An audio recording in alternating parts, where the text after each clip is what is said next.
Assalamualaikum warahmatullahi wabarakatuh. Innal hamdalillah wassalatu wassalamu ala Rasulillah wa ala alihi wa ashabihi wa man tabi'ahu bi ihsanin ila yaumil qiyamah. Allahumma shalli ala Muhammad wa ala ali Muhammad kama shallaita ala Ibrahim wa ala ali Ibrahim fil alamina innaka hamidum majid. Alhamdulillah, ikhwati fillah, bapak-bapak, ibu-ibu jemaah salat subuh yang mudah-mudahan dirahmati oleh Allah Subhanahu wa taala. Alhamdulillah, pada kesempatan pagi hari ini dengan izin Allah Subhanahu wa taala kita dikumpulkan di majelis yang mulia ini. Maka marilah kita senantiasa meluruskan hati dan niatan kita bahwa apa yang kita laksanakan semata-mata karena menginginkan keridhaan Allah Subhanahu wa taala. Bapak-bapak, ibu-ibu yang mudah-mudahan dirahmati oleh Allah Subhanahu wa taala, pada kesempatan yang lalu telah kita sampaikan mengenai bagaimana kiat-kiat untuk meraih husnul khatimah. Maka pada kesempatan pagi hari ini kita masuk kepada ciri-ciri husnul khatimah. Karena sebagaimana kita telah sampaikan bahwa husnul khatimah itu merupakan nikmat yang agung yang Allah berikan kepada seorang hamba di dunia ini. Karena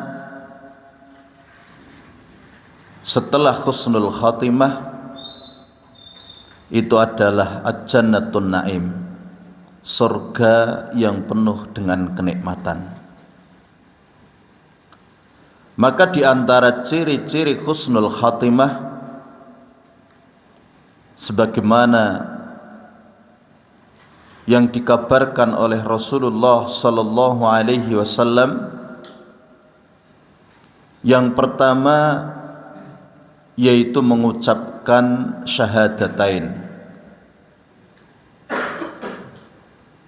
Kemudian yang kedua, dahi penuh dengan keringat. Yang ketiga, meninggal dalam keadaan dipuji oleh orang-orang yang beriman. Yang keempat, meninggal karena penyakit taun ataupun wabah.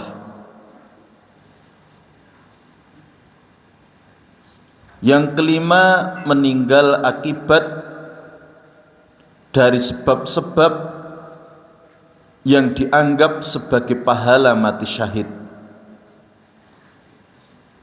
Yang keenam, meninggal di medan pertempuran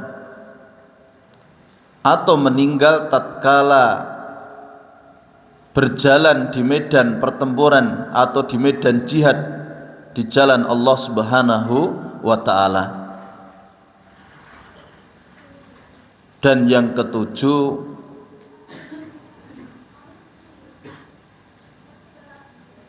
meninggal dalam keadaan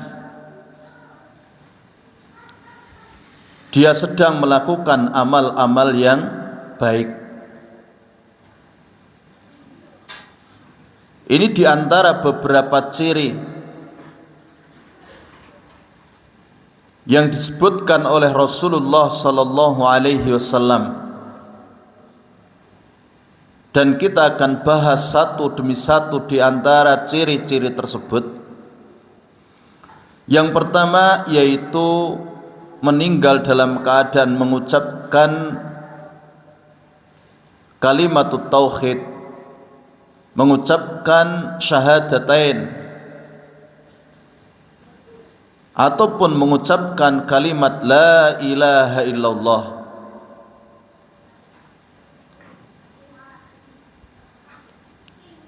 Sebagaimana di dalam satu riwayat ya, dari Mu'adz bin Jabal radhiyallahu an, di mana Rasulullah sallallahu alaihi wasallam bersabda, "Man kana akhiru kalamihi la ilaha illallah dakhalal jannah." Jadi barang siapa yang perkataan terakhirnya la ilaha illallah, maka dia akan masuk ke dalam surga. Jadi bagaimana kalimat yang dia ucapkan di akhir berupa kalimatut tauhid, maka menyebabkan seseorang tersebut akan masuk ke dalam surganya Allah Subhanahu wa ta'ala. Dan tentunya mengucapkan kalimat tauhid di akhir kehidupan itu bukan perkara yang ringan, bukan perkara yang gampang. Saat ini mungkin kita bisa mengucapkan dengan mudah, tapi tentunya bukan perkara yang mudah ketika itu terjadi di akhir kehidupan kita. Di saat roh hendak dicabut oleh malaikat, ya pencabut nyawa, ini bukan perkara yang ringan. Sehingga Rasulullah sallallahu alaihi wasallam bersabda, la ilaha illallah inna lil mauti syakarat. Jadi kematian itu ada sekaratnya. Maka bagaimana kita pernah mendengar kisah wafatnya Abu Zur'ah Ar-Razi, seorang ahli hadis, di mana Abu Ja'far Muhammad bin Ali bercerita, ketika kami hadir ya di peristiwa wafatnya Abu Zur'ah, dan ketika itu beliau sakit parah, ada banyak ahli hadis yang menjenguknya waktu itu. Ada Abu Hatim, Ibnu Warrah, Al-Mundhir bin Saddan, dan juga para ulama hadis yang lainnya. Masya Allah, ini seorang ahlu hadis. Bagaimana ketika sakit parah ya, yang membawa kepada kematiannya, dikelilingi oleh orang-orang yang soleh, oleh mereka para ahlu hadis gitu.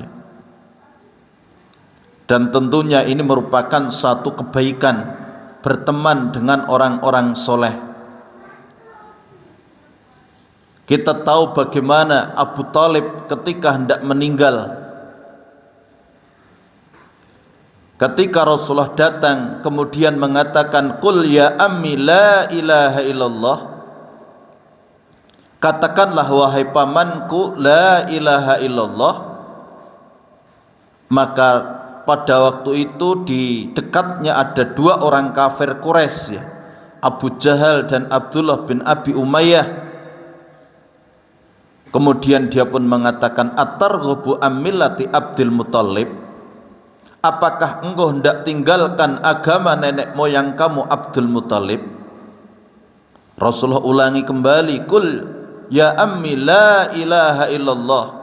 Maka dua orang kafir Quraisy itu pun mengatakan, atarghabu ammillati Abdul Muthalib. Sampai akhirnya Abu Thalib enggan untuk mengucapkan kalimat la ilaha illallah. Artinya bagaimana pengaruh teman dekat itu luar biasa. Maka bagaimana kita mencari teman-teman dekat yang baik, apalagi di saat-saat ketika seorang hendak meninggal. Sebagaimana Abu Zur'ah, bagaimana ketika hendak meninggalnya dikelilingi oleh orang-orang soleh, dan ketika itu mereka saling mengingatkan untuk mentalkin Abu Zur'ah. Mereka hendak mentalkin kepada Abu Zur'ah, dan itu yang diperintahkan ketika kita berada di dekat orang yang hendak meninggal. Laqinu mautakum la ilaha illallah. Talqinkan kepada orang yang hendak meninggal di antara kalian untuk mengucapkan la ilaha illallah.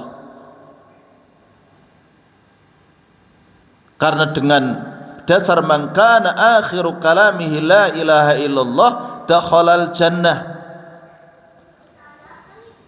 maka pada waktu itu mereka, para ulama ahlul hadis tadi, mereka ingin mengingatkan, ingin mentalkin kepada Abu Zur'ah, namun mereka semuanya segan karena tahu kedudukan Abu Zur'ah.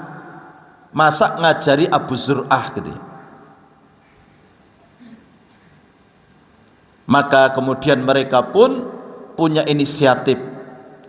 Coba kita bacakan satu hadis. Jadi salah satu di antara mereka mengusulkan untuk membaca satu hadis.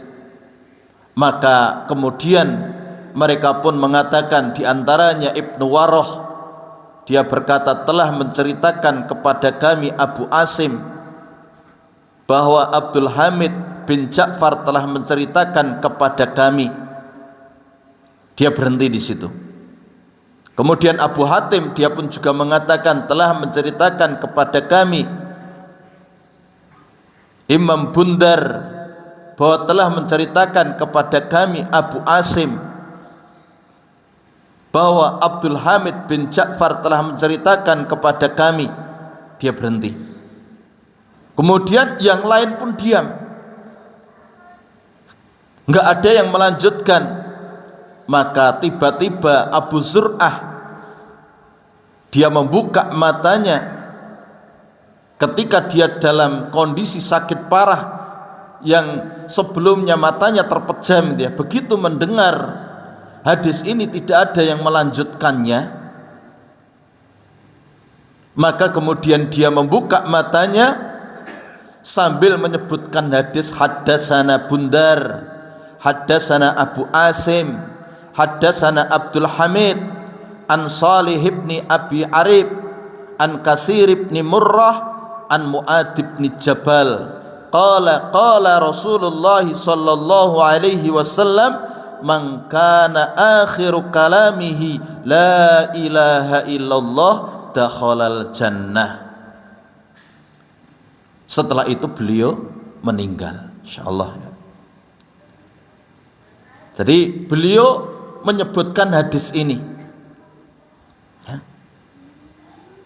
Ini seorang ulama ahlul hadis, ya, Abu Zur'ah, ketika hendak meninggal.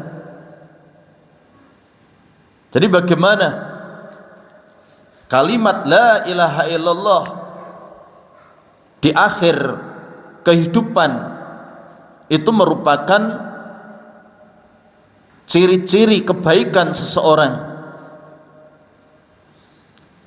Dan sekali lagi, mengucapkan kalimat ini tentunya bukan perkara gampang dalam kondisi yang sulit. Ketika saat-saat akhir dari kehidupan kita, sehingga bagaimana orang-orang yang di sekelilingnya hendaknya mereka mengajari dengan baik, menuntun dengan lembut. Jadi kalau ada orang yang mau meninggal, bagaimana kita ajarkan untuk mengucapkan kalimat la ilaha illallah, dan ajarkanlah dengan baik, ajarkannya dengan lembut, ya. Mungkin kita katakan, wahai ayahanda, ucapkan la ilaha illallah, bagimu surga. Jangan dipaksa, ayo cepat. Jangan digetak-getak gitu ya, dioso-oso, disuruh untuk cepat-cepat mengatakan, karena bukan perkara gampang di dalam kondisi semacam itu. Dan ketika sudah mengucapkan kalimat ini, sekali lagi biarkan. Jangan kemudian setelah mengucapkan, ayo Pak ulangi lagi. Terus seperti itu, perkara yang susah semacam ini. Banyak orang-orang yang kadang-kadang dia itu setelah dia mengucapkan la ilaha illallah, kemudian suruh ngulangi lagi, ayo terus la ilaha. Itu bukan perkara gampang. Maka begitu dia sudah mengucapkan kalimat seperti itu, la ilaha illallah, biarkan, diamkan.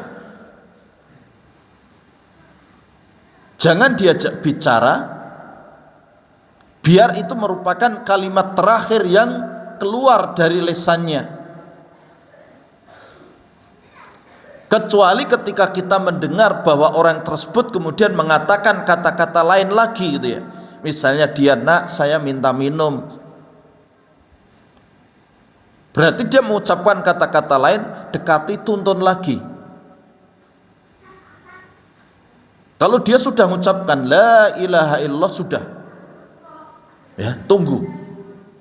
Kecuali tadi terdengar ada ucapan selain ucapan ini yang keluar dari lisannya, baru kita tuntun lagi dengan baik. Jangan suruh terus mengucapkan. Dan ucapan yang baik, yang paling baik adalah kalimat tauhid la ilaha illallah dengan sempurna. Kadang-kadang ada yang mengatakan, ayo ucapkan Allah, Allah, Allah ya. Padahal sekali lagi ini kalimat tauhid ini diucapkan secara sempurna, la ilaha illallah, karena memang ini kalimat yang paling baik. Tidak ada kalimat yang lebih baik daripada kalimat ini. Sehingga ketika Musa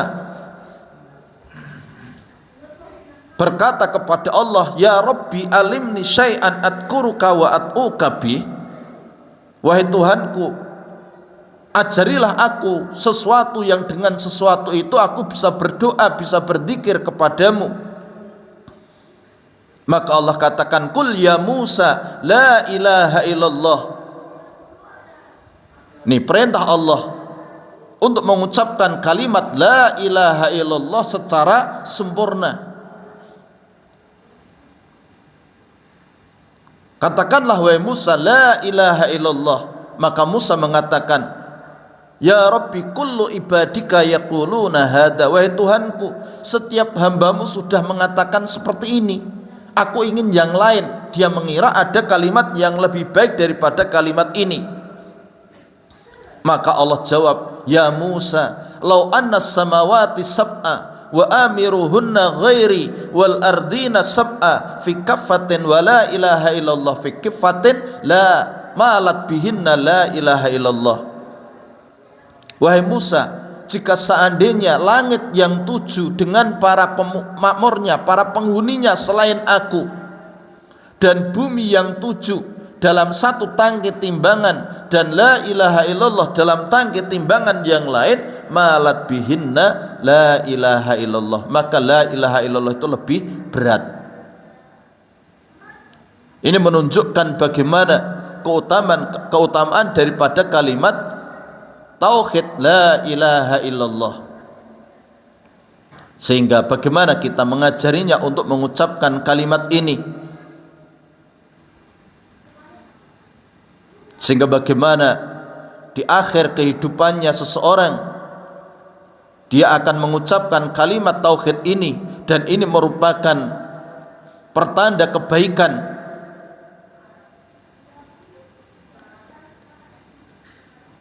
Dan banyak nanti kisah-kisah bagaimana orang-orang yang mereka di akhir kehidupannya mengucapkan kalimat tauhid, Dan ucapan ini tentunya kita biasakan menjadi penghias lisan kita.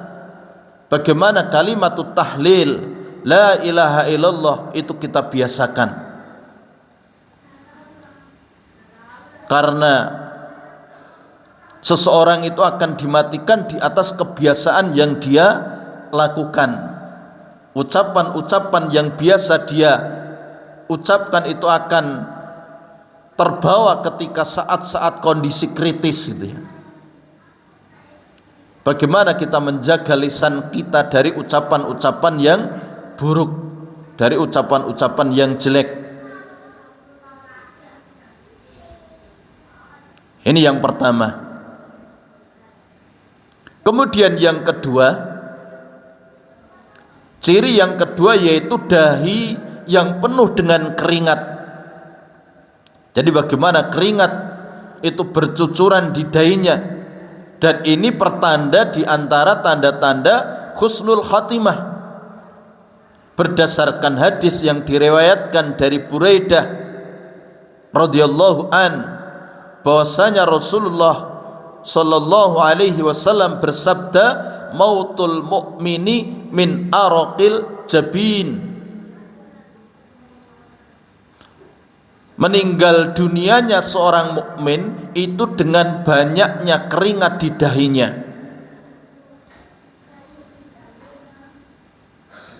Jadi bagaimana rasa takut dia ya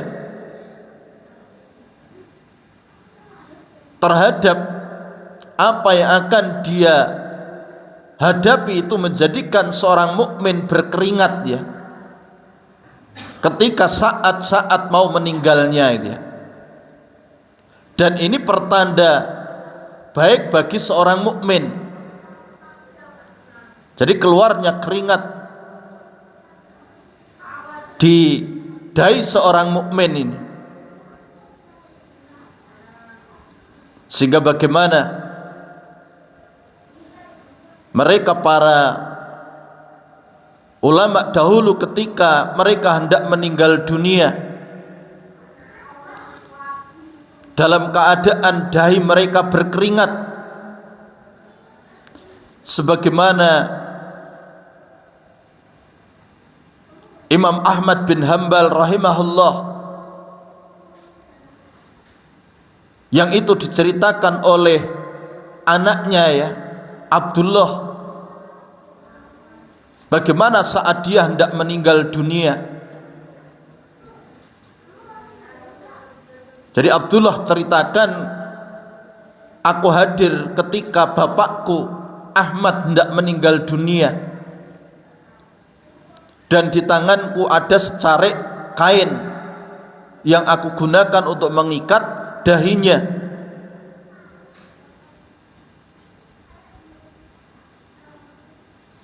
Dan ketika itu ya bapakku dalam kondisi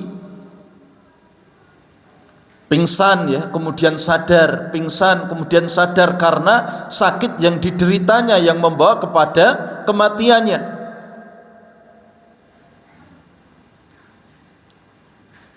Dan bagaimana ketika sadar, Imam Ahmad itu mengatakan la ba'du sambil memberikan isyarat penolakan dengan tangannya. Kemudian pingsan lagi. Kemudian setelah itu sadar lagi, kemudian dia pun mengatakan la ba'du. Maka dalam kondisi semacam itu aku pun berkata, wahai ayahanda, apa yang terjadi denganmu? Dalam kondisi semacam ini engkau mengatakan seperti itu. Aku mengira engkau sudah meninggal. Ya. Dahi kamu berkeringat gitu ya. Kemudian bagaimana Imam Ahmad menjawab, ketahuilah wahai anakku, sesungguhnya telah berdiri di hadapanku syaitan ya, sambil gigit jari, dan dia mengatakan, wahai Ahmad, Sesungguhnya kamu telah menang melawan aku. Aku telah gagal menjerumuskan kamu. Kamu telah selamat dari bujuk rayuku. Jadi bagaimana setan menunjukkan kekalahannya? Dia mengibarkan bendera putih pertanda kalah di hadapan Imam Ahmad. Tapi bagaimana Imam Ahmad? Dia sadar ya terhadap bujuk rayu setan. Maka dalam keadaan semacam itu dia mengatakan la ba'du hatta amut. Aku belum menang melawan kamu sampai aku mati. Sampai aku mati. Artinya bagaimana kita senantiasa waspada terhadap bujuk rayu setan di akhir kehidupan kita, karena kita sudah sampaikan di beberapa pertemuan yang lalu bagaimana setan itu akan mengerahkan segala daya, segala upayanya di saat-saat terakhir seseorang hendak meninggal dunia, karena itu saat yang paling menentukan. Jadi saat akhir itu merupakan saat-saat yang sangat-sangat menentukan, sehingga bagaimana setan mengerahkan segala kekuatannya. Kalau dia gagal di akhir itu seolah-olah godaannya selama ini itu sia-sia gitu. Karena seseorang itu tergantung di akhirnya. Innamal a'mal bil khawatim. Sungguhnya amalan itu tergantung di akhirnya. Kalau akhirnya seseorang itu baik, itu kan seolah-olah bujuk rayu, godaan setan itu semuanya sia-sia. Sehingga bagaimana dia akan mengerahkan segala daya upayanya ya untuk menjerumuskan manusia di akhir kehidupannya. Ini yang kedua. Yang ketiga, di antara tanda husnul khatimah yaitu meninggal dunia pada malam Jumat atau di siang hari Jumat. Berdasarkan hadis yang diriwayatkan dari Abdullah bin Amr bin As radhiyallahu an, di mana Rasulullah sallallahu alaihi wasallam bersabda, "Man mata yaumal jumu'ati aw lailatal jumu'ati buqiya fitnatal qabri." Barang siapa yang meninggal dunia di hari Jumat atau di malam Jumat, maka dia akan dijaga dari fitnah kubur. Ya, meninggal di hari Jumat atau malam Jumat. Dan ini tentunya anugerah dari Allah Subhanahu wa taala kepada orang-orang yang dikehendakinya. Gak bisa ya, kita inginnya meninggal di hari Jumat, malam Jumat ya, keinginan kita ya. Tetapi sekali lagi semuanya itu merupakan anugerah dari Allah Subhanahu wa taala.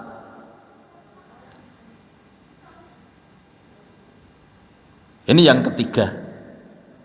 Yang keempat, meninggal di medan pertempuran, di medan jihad ya. Ataupun meninggal karena penyakit taun atau wabah.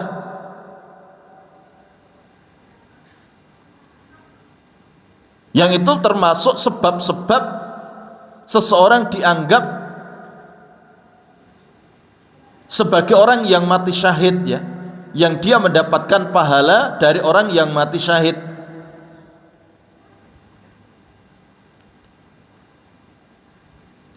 Sehingga bagaimana para ulama mereka mengkiaskan wabah yang menimpa kepada manusia ya, itu merupakan sebab. Kalau sampai karena sebab itu seseorang meninggal dunia, maka dia termasuk orang-orang yang mati syahid.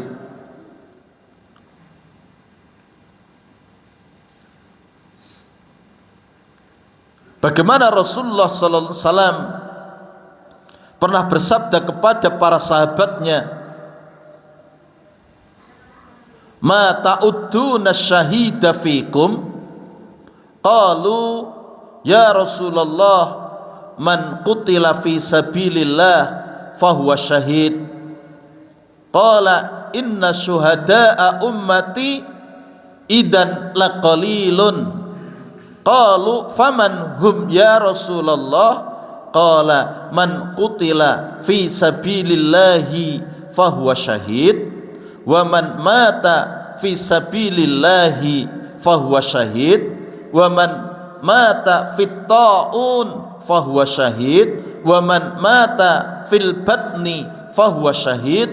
Qala Ibnu Miksam ashhadu ala abika fi hadzal hadisi annahu qala wal ghariqu syahid. Jadi Rasulullah sallallahu alaihi wasallam pernah bertanya kepada para sahabatnya, siapa orang yang mati syahid menurut kalian?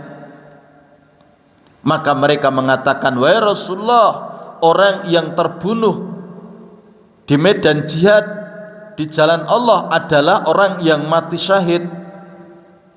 Maka beliau pun bersabda, jika demikian sungguh jumlah orang-orang yang mati syahid adalah sedikit. Maka sahabat bertanya, lantas siapa mereka wahai Rasulullah? Maka beliau pun bersabda, barang siapa yang terbunuh ya karena pertempuran di jalan Allah, maka dia telah mati syahid. Barang siapa yang meninggal dunia di dalam pertempuran di jalan Allah, maka dia telah mati syahid. Barang siapa yang meninggal dunia karena wabah taun, maka dia mati syahid. Barang siapa yang meninggal dunia karena penyakit di dalam perut, ya, karena penyakit perut, maka dia mati syahid. Ibnu Miksam kemudian dia berkata, aku bersaksi di dalam hadis ini bahwa orang yang tenggelam maka dia juga mati syahid. Ini hadis riwayat Muslim. Kemudian di dalam riwayat yang lain dari Abu Hurairah, Rasulullah bersabda, asy-syuhada'u khamsatun. Jadi orang yang mati syahid itu ada 5. Al-mat'unu, al-mabtunu, wal ghariqu, wasahibul hadmi, wasyahidu fi sabilillah. Jadi orang yang mati syahid itu ada 5, yaitu orang yang meninggal dunia karena taun, karena wabah, orang yang meninggal dunia karena sakit di perutnya, orang yang meninggal dunia karena tenggelam, orang yang meninggal dunia karena tertimpa reruntuhan, dan orang yang mati syahid di jalan Allah. Ini hadis riwayat Bukhari. Bahkan disebutkan nanti termasuk seorang wanita yang meninggal dunia dalam kondisi melahirkan, maka dia juga dianggap sebagai orang yang mati syahid. Walaupun nanti syahid-syahid selain syahid karena pertempuran di medan perang itu perlakuannya di dunia beda ya. Cara memperlakukannya itu berbeda ya, dengan orang yang mati syahid di medan perang. Artinya bagaimana? Kematian yang disebutkan tadi termasuk tanda-tanda yang baik gitu loh.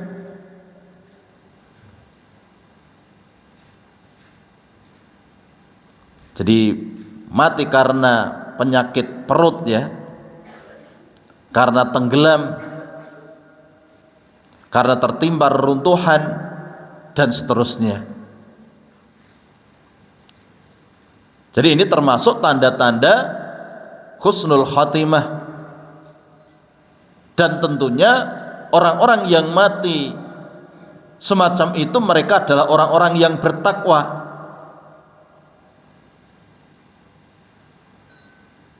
Termasuk nanti orang yang mati karena terbakar ya,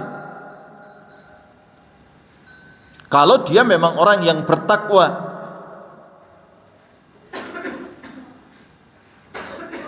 Kalau dia orang yang beriman, dia orang yang bertakwa. Kemudian yang kelima, seorang yang meninggal dalam keadaan dipuji oleh orang-orang yang beriman.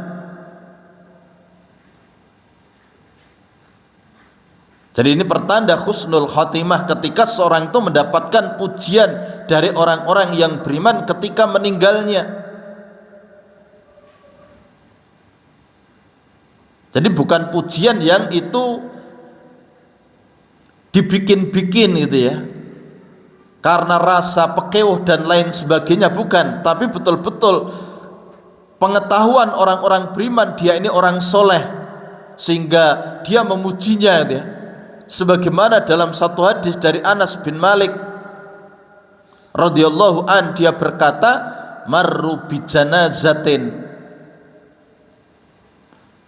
fa asnau 'alaiha khairan faqala Nabi sallallahu alaihi wasallam wajabat, summa marru bi ukhra fa asnau 'alaiha syarran faqala wajabat, faqala Umar bin al-Khattab radhiyallahu anhu ma wajabat, qala hadza asnaitum alaihi khairan fawajabat lahul jannah wa hadza asnaitum alaihi syarran fawajabat lahun nar, antum syuhadaullahi fil ard. Jadi tatkala para sahabat melewati satu jenazah ya, lalu mereka memuji jenazah tersebut, maka Rasulullah bersabda wajib. Kemudian ada jenazah yang lain, lalu mereka menjelek-jelekan jenazah tersebut, lantas Nabi pun bersabda wajib. Lalu Umar bin al-Khattab radhiyallahu an berkata, apa yang wajib? Maka beliau bersabda, yang pertama ini kalian memujinya dengan kebaikan, maka wajib baginya masuk ke dalam surga. Sedangkan yang lain, jenazah yang lainnya tadi itu kalian menjelek-jelekannya, maka wajib baginya masuk ke dalam neraka. Kalian adalah para saksi Allah di atas muka bumi ya. Jadi kesaksian orang-orang yang jujur, orang-orang yang beriman terhadap seseorang. Jadi bukan pura-pura ya, tapi betul-betul orang-orang beriman memberikan persaksian dia ini orang baik. Sehingga kalau seseorang meninggal dunia kemudian orang-orang beriman itu memujinya, mengakui kebaikannya, maka mudah-mudahan itu menjadi pertanda bahwa dia adalah orang yang mati dalam keadaan husnul khatimah.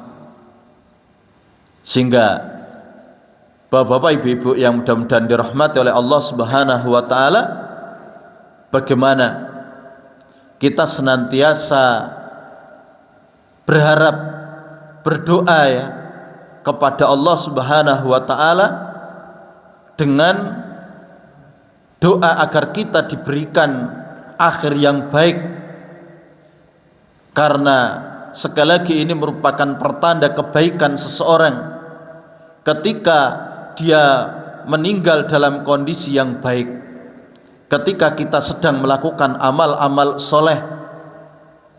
Sebagaimana satu riwayat ya yang menyebutkan bagaimana orang-orang soleh dahulu mereka meninggal ketika mereka sedang melakukan amal soleh. Mereka meninggal ketika sedang berwudu ya, sebagaimana disebutkan dari Ummu Hisham At-Ta'iyah, dia katakan ra'aitu Abdullah ibni Basar yatawadda' fa bainama huwa yatawadda'u kharajat nafsuhu Aku melihat Abdullah bin Busar berwudu. Di tengah beliau wudu, rohnya keluar, maksudnya meninggal. Ada orang-orang yang dia meninggal ketika sedang membaca Al-Quran, seperti ketika Misrah bin Muslim mendekati kematiannya, beliau membuka Al-Quran dan tepat di surat Toha ya, ketika sampai kepada firman Allah Subhanahu wa taala, wa ajiltu ilaika rabbi litardha, aku bersegera kepadamu ya Tuhanku agar supaya engkau ridho kepadaku. Kemudian dia meninggal dunia. Kemudian dari Abu Husain bin Fadl Al-Qattan, beliau juga bercerita, saya menemui Abu Bakar An-Naqasi ketika itu bertepatan hari Selasa tanggal 3 Syawal tahun 351 Hijriah. Abu Bakar sangat memperhatikan untuk beramal baik. Beliau bergumam sesuatu, saya tidak tahu apa yang beliau baca. Tiba-tiba beliau membaca ayat ini dengan keras, limisli hada falyamalil amilun. Jadi surat As-Saffat ayat 61. Yang kemenangan seperti inilah seharusnya dijadikan tujuan orang-orang yang beramal. Beliau baca sebanyak 3 kali lalu dia meninggal dunia. Jadi ketika sedang baca Al-Quran. Kemudian dari Abu Bakar bin Ziyad, dia juga mengatakan, saya ikut menyaksikan proses kematian Ibrahim bin Hani, dan ketika itu beliau sedang puasa. Dia berkata kepada anaknya, aku haus sekali. Datanglah putranya dengan membawa air. Lantas Ibrahim pun bertanya, apakah matahari sudah tenggelam? Belum, jawab anaknya. Maka beliau pun menolak untuk minum air itu. Lantas beliau membaca, limisli hada falyamalil amilun. Yang kemenangan seperti inilah seharusnya dijadikan tujuan orang-orang yang beramal. Kemudian dia meninggal dunia.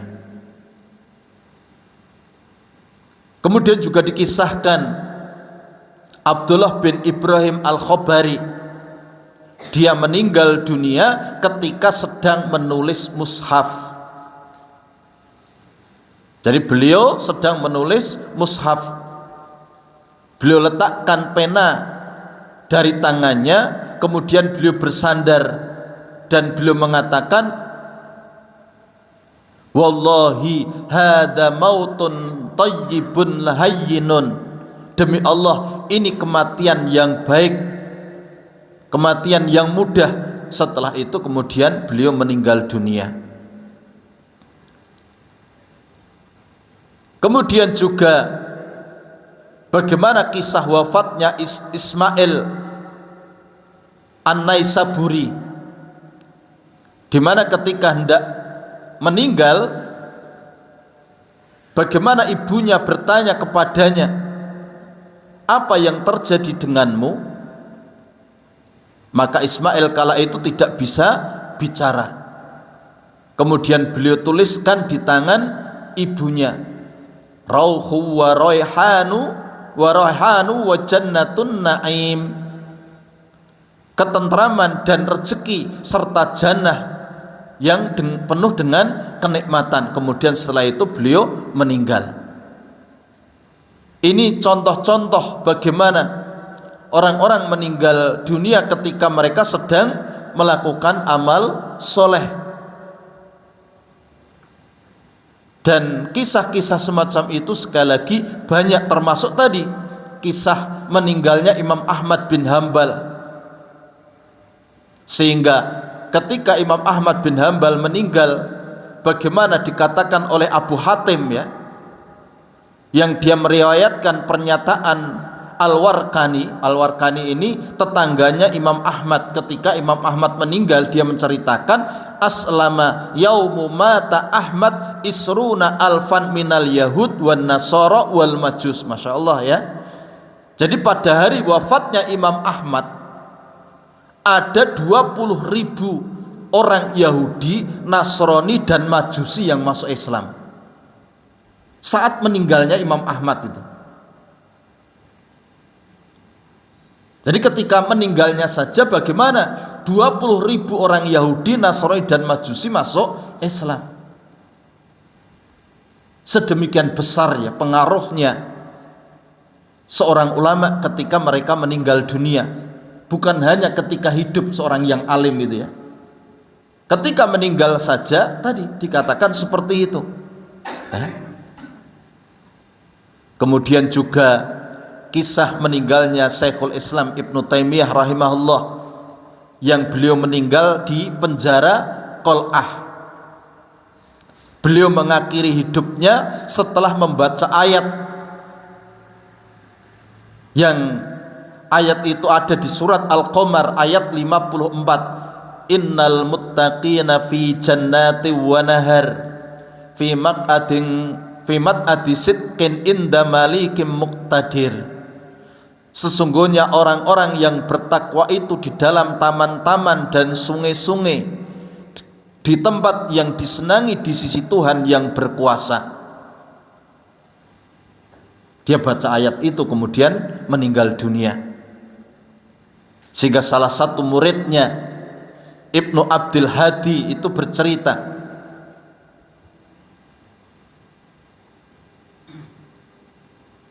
Aqbala syekh ba'da ihrajiha alal ibadah wa tilawah wa tadakkur wa tahajjud hatta atahul yakin.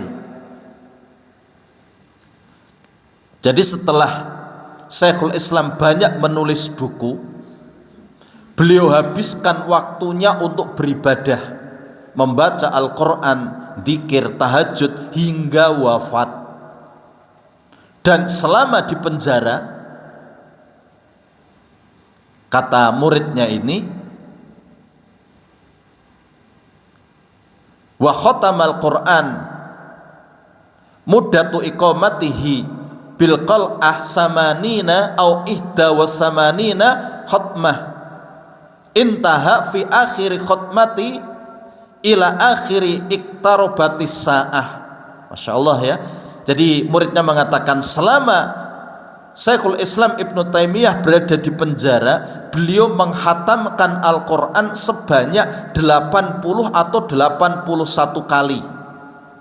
Dan di akhir bacaan beliau membaca innal muttaqina fi jannati wa nahar fi maq'adi sidqin inda malikim muqtadir tadi. Ini Syekhul Islam Ibnu Taimiyah. Kemudian bagaimana Al-Hafidh Ibnu Hajar Al-Asqalani yang menulis kitab Fathul Bari, yang mensyarah kitab hadis Bukhari ya. Beliau wafat saat mendengar firman Allah dibacakan di sampingnya, salamun qaulan mir rabbir rahim itu ya. Jadi surat Yasin ayat 58.